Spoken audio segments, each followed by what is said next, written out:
საპრეზიდენტო არჩევნები ჩატარდა ისეთ ვითარებაში, სადაც არანაირი პოლიტიკური მოედანი არც მედიის საშუალებით, არც სარეკლამო ბილბორდების და სხვა რეკლამების საშუალებით ოპოზიციას არ ჰქონდა. მე ვიყავი გაერთიანებული ოპოზიციის მთავარი კანდიდატი და ამ არჩევნებში მონაწილეობას იღებდნენ შალვა ათელაშვილი ოპოზიციიდან, დათო გამყრელიძე ოპოზიციიდან, ბადრი პატარკაციშვილი ოპოზიციიდან და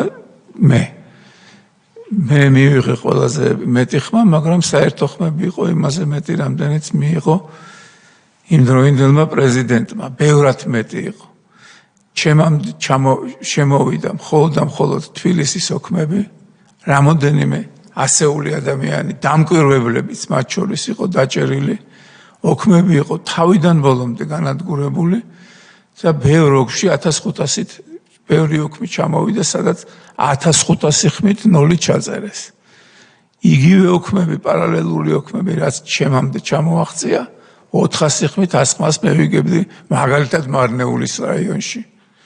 და ასეთ რაიონებში, საიდანაც 1500-ით 0 ჩამოვიდა. მაგრამ ის ოქმები, რომელიც მე მქონდა 2 იყო ესეთი თუ 3, მე შემომივარდნენ მასკიანები ოფისში და ყველაფერი რო წაიღეს, ისიც გააყოლეს, ახლა ოქმით ცალკე ვეღარ გადაუმალე. კომპიუტერები ხო წაიღეს, ესე ვარდებ, როცა უნდათ მაშინ შემოვარდებოდნენ. რადიო ცნობში შემოვარდნენ და ასე იყო, რა ვიცი. როცა უნდათ, რასაც უნდათ, იმას აკეთებდნენ.